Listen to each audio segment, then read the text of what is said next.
Allahu Akbar, Allahu Akbar, Allahu Akbar, Allahu Akbar, Allahu Akbar, Allahu Akbar, Allahu Akbar, Allahu Akbar, Allahu Akbar, Allahu Akbar kabira, walhamdulillahi katsira, wa subhanallahi bukratan wa asila. La ilaha illallah wahdah, sadaqa wa'dah, wa nasara abdah, wa zazundahu wa hazamal ahzaba wahdah. La ilaha illallah wallahu akbar, Allahu akbar walillahil hamd. Alhamdulillah, alhamdulillahi akramana bil iman wa a'izzana bil islam wa rafa'na bil ihsan.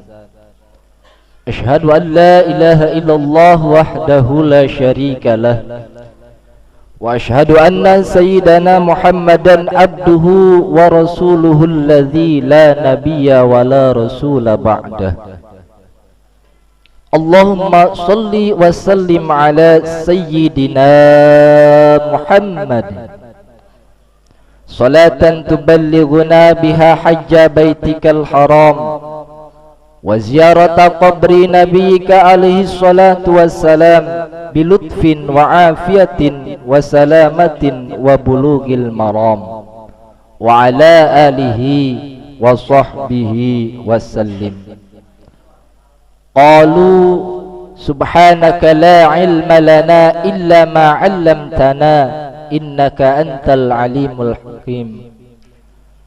Wa hasbunallah wa ni'mal wakil, ni'mal maula wa ni'man nasir, wa la hawla wa la quwwata illa billahil aliyyil azim. Amma ba'du, faya ayuhan nas ittaqullah, ittaqullah, ittaqullaha haqqa tuqatih wa la tamutunna illa wa antum muslimun. Ma'asyiral muslimin wal muslimat rahimakumullah.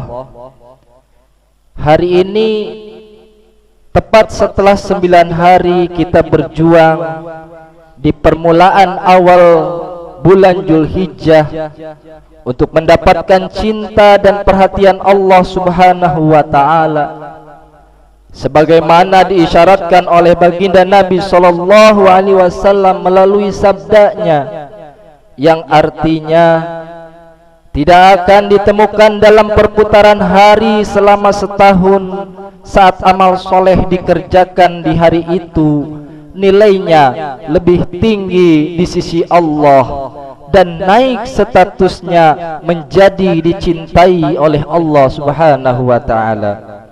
Itulah 10 hari pertama di bulan Dzulhijjah. Lantas sahabat bertanya, "Ya Rasulullah, apakah jihad fisabilillah tak mampu mengungguli itu?" Kemudian beliau sallallahu alaihi wasallam menjawab, bahkan jihad fisabilillah pun tak mampu mengungguli keutamaan di 10 hari pertama bulan Dzulhijjah, kecuali seorang pejuang yang berjuang dengan jiwa dan hartanya sampai ia wafat kembali kepada Allah Subhanahu wa taala. Hadis riwayat Bukhari. Ma'asyiral muslimin wal muslimat rahimakumullah. Hari ini adalah tempat puncak hari perjuangan itu di hari ke-10 di bulan Dzulhijjah di tahun 1444 Hijriah, yang disebut hari ke-10 ini dengan Idul Adha. Disebut pula dengan Idul Kurban. Id dalam bahasa Arab berarti kembali. Kembali ke asal mula, setiap kita pasti akan wafat dan kembali kepada Allah Subhanahu wa taala. Saat kembali itu disebut dengan Aid, bahwa Aid memberikan pesan kepada kita bahwa suatu saat kita akan kembali berputar waktu, dan puncaknya kembali kepada Allah Subhanahu wa taala, sang pemilik waktu dan keadaan. Tapi apakah setiap hamba yang akan kembali kepada Allah mendapatkan suasana pengembalian yang diridhoi oleh Allah? Apakah setiap hamba yang akan wafat dan berpulang kepada Allah memiliki bekal yang cukup untuk mendapatkan rahmat Allah? Apakah setiap hamba yang akan berpulang kepada Allah sudah pasti diampuni oleh Allah? Apakah setiap hamba yang akan meninggal dan berpulang kepada Allah akan disambut dengan kalimat salamun qaulan mir rabbir rahim wamtazul yauma ayyuhal mujrimun?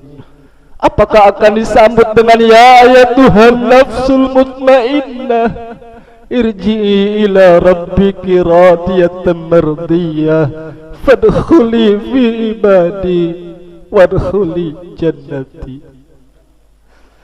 Apakah setiap hamba yang akan berpulang akan pulang dalam keadaan husnul khatimah?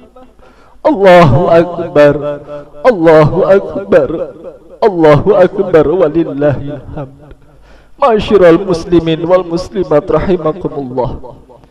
Sebelum kita menjawabnya, maka Allah sudah lebih dulu menginginkan setiap hamba yang berpulang memiliki kedekatan dengan Allah Subhanahu wa taala. Setiap hamba yang berpulang mesti mendapatkan rahmat Allah Subhanahu wa taala. Setiap yang berpulang mesti mendapatkan ampunan Allah Subhanahu wa taala. Dekat, kedekatan yang berlebih, lekat, erat, akrab, dalam bahasa Arab disebut dengan kurban. Idul kurban hakikatnya memberikan pesan kepada kita bahwa ini latihan, ini momentum, ini kesempatan yang disajikan oleh Allah Subhanahu wa taala, khususnya di pembuka Zulhijjah itu adalah momentum yang disediakan untuk kita, ditampilkan untuk kita untuk membangun kedekatan yang lebih dekat dengan Allah Subhanahu wa taala. Sehingga dengan itu, saat tiba waktunya Id, kita pulang bukan hanya hadir kembali ke hari raya ini, bukan hanya mengembalikan kita pada momentum sholat 2 rakaat dan duduk mendengarkan khutbah, tapi pesan jauhnya, saat tiba waktu kita untuk pulang, maka keadaan kita telah lebih dekat dengan Allah Subhanahu wa ta'ala. Allahu akbar, Allahu akbar, Allahu akbar, walillahil hamd. Ma'asyiral muslimin wal muslimat rahimakumullah.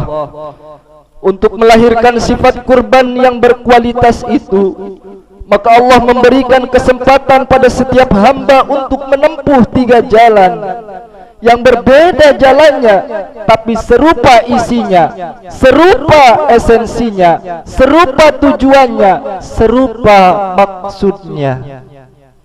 Jalan pertama ada yang diundang langsung oleh Allah Subhanahu wa ta'ala ke Baitullah di tanah haram untuk menunaikan satu ibadah yang disebut dengan ibadah haji. Hakikat haji tertumpu pada Arafah. Kata Nabi SAW dalam sabdanya yang masyhur, dalam sabdanya yang populer, Al-Hajju Arafah. Puncak haji itu ada pada momentum Arafah. Disebut dengan Arafah bukan sekedar datang, duduk, diam, tapi disebut dengan wukuf, berkontemplasi, bertafakur, bermuhasabah, mengenal diri, mengenal Allah, mengoreksi apa yang selama ini menjadi seorang hamba jauh dari Allah Subhanahu wa ta'ala. Kenapa selama ini dipanggil salat masih tunggu iqamat? Kenapa selama ini masih menunda-nunda salat bahkan untuk mengejar kesenangan dunia semata? Kenapa sampai usia puluhan tahun masih belum dekat dengan Allah, belum mampu membaca Al-Quran, belum bisa konsisten menunaikan salat sunnah, belum mampu bersedekah, belum bisa menunaikan puasa sunnah, maka dia duduk dipanggil oleh Allah, duduk untuk merenung dekat Baitullah. Kalau sudah dekat dengan Baitullah, diminta untuk merenungkan, untuk meninggalkan sementara urusan dunianya, untuk mengenali dirinya, mengenal Allah, sehingga melahirkan kualitas hamba yang dekat dengan Allah Subhanahu wa ta'ala, merasakan kedekatan lebih. Karena itu ketika datang di dekat Ka'bah, dia merasa dekat dengan Allah. Ketika wukuf dia menangis, ketika wukuf dia bermunajat, ketika wukuf memohon rahmat. Itulah yang disebut dengan kurban. Itulah yang disebut dengan kurban. Maka pada saat itulah keadaan dirinya lebih dekat dengan Allah Subhanahu wa ta'ala. Maka hadirin, kalau Allah sudah mengundang dekat di dekat Ka'bah, wukuf di Arafah untuk mengenal dirinya, tapi belum mampu dia mendekat kepada Allah, maka dengan cara apa lagi Allah mendekatkan hamba itu kepada Allah Subhanahu wa ta'ala? Allahu Akbar, Allahu Akbar, Allahu Akbar, walillahil hamd. Esensi haji yaitu adalah Arafah puncaknya, membangun kedekatan diri dengan Allah Subhanahu wa ta'ala. Di hari ke-9 ia kerjakan, tepat perpindahan hari kemudian ke hari ke-10 dia menyadari, oh, ini yang menjadikan selama ini saya jauh dari Allah. Oh, ini yang menjadikan selama ini saya tidak dekat dengan Allah. Ternyata karena saya tidak mampu mengendalikan nafsu diri. Nafsu dikenal dengan aqobah, dikenal dengan aqobah, nafsu duniawi, nafsu untuk berbuat maksiat, itu yang menjauhkan diri dari Allah Subhanahu wa ta'ala. Maka dia datang kemudian ke Muzdalifah, dia berzikir kepada Allah, "Tsumma afidu min haitsu afadan nasu wastaghfirullah, innallaha ghafurur rahim." Kemudian bertolaklah kamu dari tempat bertolaknya orang-orang banyak dari Arafah, dan mohonlah ampun kepada Allah. Sesungguhnya Allah Maha Pengampun lagi penyayang. Kalau sudah tuntas di Arafah, engkau sadar selama ini engkau jauh dari Allah, engkau sadar selama ini engkau tidak dekat dengan Allah, engkau menemukan penyebabnya, maka langsung berzikir kepada Allah di Muzdalifah, sembari berkomitmen, berjanji untuk melepaskan semua sebab yang menjauhkan dari Allah itu.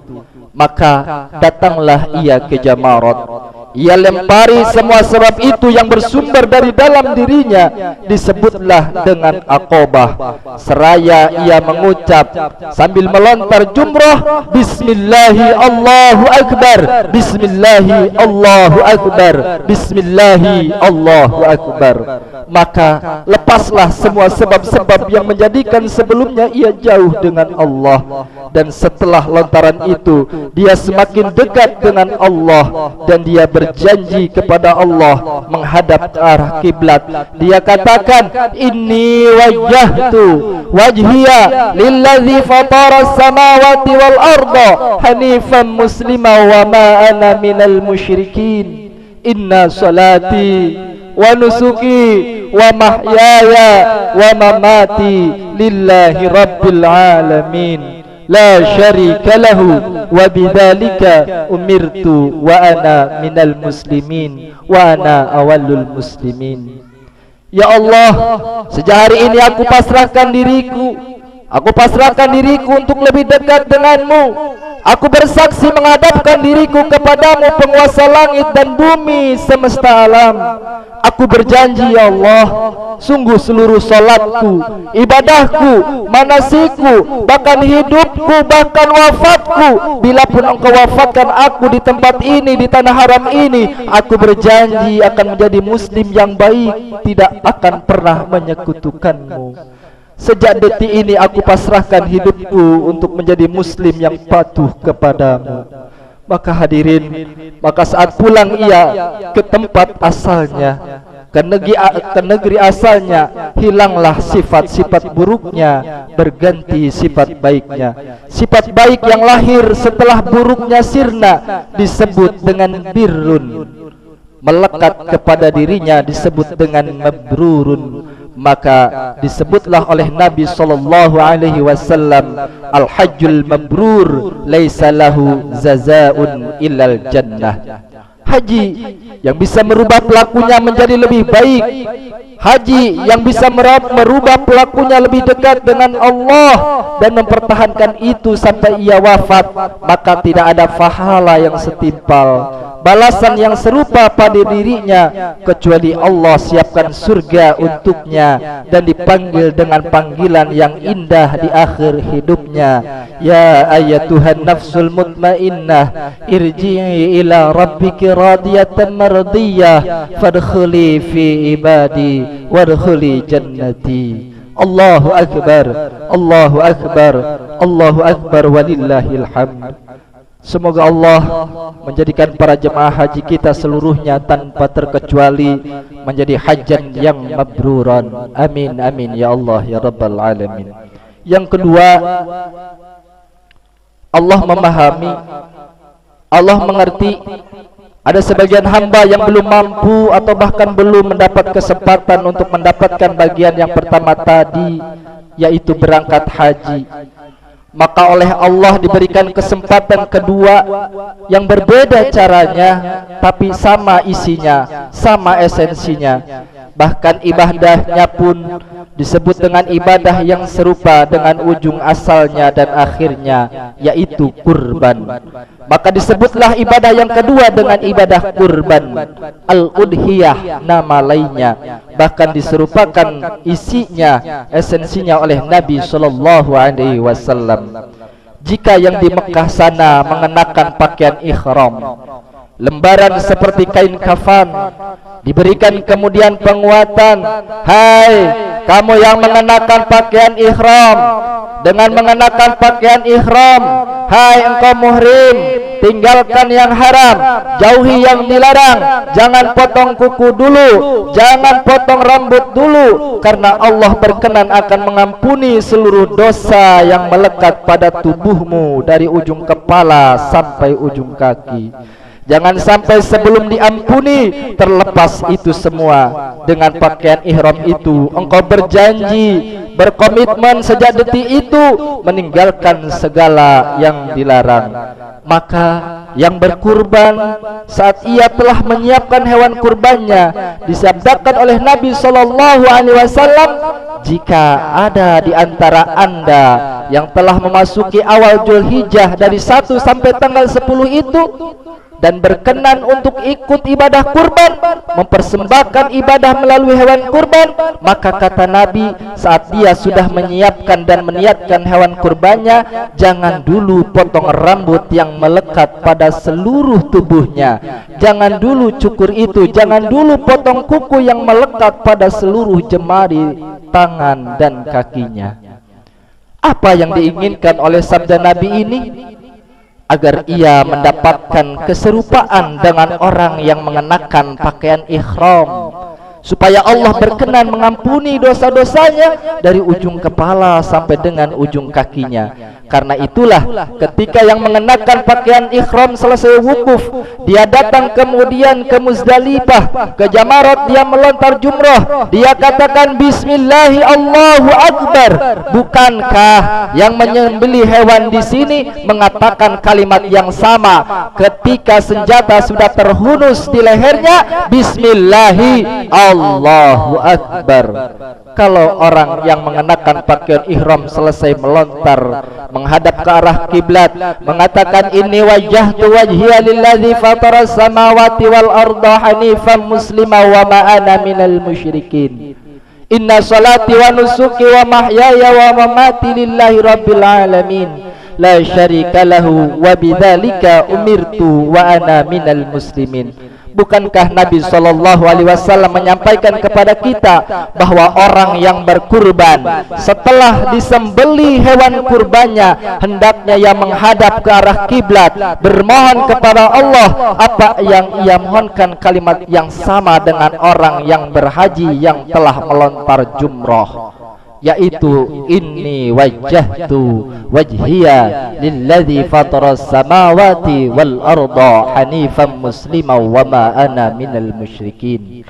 Inna salati wa nusuki wa mahyaya wa mamati lillahi rabbil alamin la syarika lahu wa bidzalika umirtu wa ana minal muslimin. Jika yang di sana melontar dan merasakan kekurangan dirinya, maka yang di sini menyembelih dan merasakan apa sesungguhnya sifat hewan yang melekat dalam dirinya. Apa yang menjadikan saya jauh dari Allah? Karena sifat hewani diwakili oleh nafsu. Lawan nafsu itu adalah takwa. Di dalam Al-Quran nafsu dilawankan dengan takwa. Nama lain dari nafsu adalah fujur, sebagaimana firman Allah Subhanahu wa taala di dalam surat Asy-Syams, falhamaha fujuraha wa taqwaha qad aflaha man zakkaha wa qad khaba man dassaha. Ada orang yang dalam hidupnya lekat dengan sifat takwa. Diminta sholat dia sholat, diminta infak dia infak, diminta baca Quran dia baca, dia lekat dengan Quran. Karena itu yang dibuka pertama dalam Al-Quran adalah ciri-ciri orang yang bertakwa. Dzalikal kitabu la raiba fihi hudal lil muttaqin. Siapa mereka yang muttaqin? Alladzina yu'minuna bil ghaibi wa yuqimuna sholata wa mimma razaqnahum yunfiqun. Walladzina yu'minuna bima unzila ilaika wa ma unzila min qablik wa bil akhirati hum yuqinun, ila akhir ayat. Tapi ada yang menghambat dia untuk gemar menunaikan sholat, ada yang menghambat dia untuk tidak berinfak, ada yang menghambat dia bahkan untuk sekedar belajar ngaji, baca Quran. Apa itu yang menghambatnya? Sifat hewaninya. Sifat hewaninya. Bahkan ada kata Al-Quran, orang-orang yang saking meninggikan nafsunya lebih daripada binatang. Sapi hewan, kambing hewan, ia hanya memakan rumput. Tapi manusia ada yang memakan aspal, ada yang memakan gunung, ada yang memakan harta yang haram, ada yang memakan batu dan lain sebagainya. Ada yang memakan emas. Demi mengejar emas itu dia meninggalkan sholat. Demi mengejar perak itu dia berselisih. Dia bahkan saling bertengkar. Dia bahkan saling menumpahkan darah, yang tidak pernah itu semua dilakukan oleh hewan. Maka saat hewan itu disembelih, bayangkan dengan mengalirnya darah itu, disitulah kita bertekad kepada Allah untuk meninggalkan perbuatan sifat-sifat hewani. Jika yang berhaji mendapatkan takwa, maka yang berkurban lewat hewan pun disamakan dengan Allah dengan penerimaan takwanya. Di dalam Al-Quran Allah berfirman, wa tazawwadu fa inna khairaz zadi taqwa. Wahai yang berangkat haji, berbekalah. Yang aku terima dari bekal kalian adalah takwanya, karena itu yang terbaik. Bagi yang berkurban dengan hewan, Allah berfirman, la yanalallaha luhumuha wala dima'uha walakin yanaluhu taqwa minkum. Allah tidak butuh, Allah tidak menerima, bukan yang sampai kepada Allah dagingnya, bukan darahnya, tapi takwa kalian. Maka ketika nafsunya disembelih, takwanya muncul. Ketika nafsunya di sana dilempari, takwanya muncul. Maka sama-sama berpeluang. Yang di sana, yang di Mekah mabrur, yang di sini yang melaksanakan kurban pun mabrur. Allahu Akbar, Allahu Akbar, Allahu Akbar, walillahil hamd. Ma'asyiral muslimin wal muslimat rahimakumullah. Sebagai penutup yang ketiga, ya Allah, saya belum terpanggil haji. Ya Allah, saya belum punya kemampuan berkurban lewat hewan. Apa yang bisa dan mampu saya lakukan ya Allah? Menanggapi ini, Rasulullah sallallahu alaihi wasallam bersabda, "Siyamu yaumi Arafah ahtasibu 'ala Allahi ayukaffiru sanata allati qablah wa sanata allati ba'dah." Bila ada yang belum mampu berhaji, belum mampu berkurban, maka kata Nabi sallallahu alaihi wasallam, tunaikan puasa. Bukankah wukuf ke-9 di hari ke-9? Bukankah yang tidak wukuf pun puasa di hari ke-9? Perhatikan cara memahaminya. Yaumu Arafah, yang di sana wukuf di hari ke-9, yang belum sempat wukuf puasa di hari ke-9, cara menunaikan puasanya siyamu yaumi Arafah. Maka saat engkau berpuasa itu, ikuti cara mendekat kepada Allah seperti orang wukuf di Arafah. Ketika engkau melaksanakan puasa tersebut, maka ikuti sebagaimana engkau sedang merasakan wukuf di Arafah. Itulah maksud hadis tersebut. Bukan hanya menahan lapar dan haus, bukan hanya menahan syahwat, tapi saat puasa di hari ke-9 itu seperti orang yang wukuf, yaitu mengoreksi diri, introspeksi, muhasabah. Maka kita pun yang di sini yang tidak berangkat menunaikan haji, maka introspeksi di hari ke-9 itu kita merenung apa yang selama ini menjadi saya salah, sehingga tak mampu dekat dengan Allah. Apa yang menjadikan selama ini saya jauh dari Allah? Orang sebelum azan sudah siap-siap ke masjid, sudah siap-siap ke musola. Saya bahkan tempat dekat dengan masjid, dekat dengan musola. Azan sudah selesai, waktu salat akan berganti, belum ada sentuhan jiwa. Belum ada sentuhan kepada jiwa. Apa yang salah dalam diri saya ya Allah? Anak kecil 3-4 tahun sudah hafal Al-Quran. Ada yang matanya bahkan tidak mampu melihat, tapi mereka hafal Al-Quran. Saya diberikan oleh Allah usia 30 tahun, 40 tahun, 50 tahun, 70 tahun. Bahkan untuk sekedar baca Al-Quran pun belum punya waktu. Apa yang salah ya Allah? Apa yang salah dalam diri saya? Apa yang salah? Kata Allah, merenunglah. Kata Nabi, tunaikan puasa dan renungi itu. Sejenak bertafakur, sejenak berfikir, sejenak berkontemplasi. Mungkin dengan puasa akan lebih tenang, mungkin dengan puasa akan lebih khusyuk. Kalau mampu melakukan itu dan tobat dia, sadar ia, merenung dia, dan terjadi kedekatan hubungan dengan Allah Subhanahu wa taala. Saat itu dia meminta ampun kepada Allah. Kata Nabi sallallahu alaihi wasallam, diampuni dosa yang telah berlalu minimal setahun ke belakang itu, dan dijaga dia tidak berbuat dosa lagi setelah itu. Itulah hadiah terindah puasa Arafah bagi orang yang haji.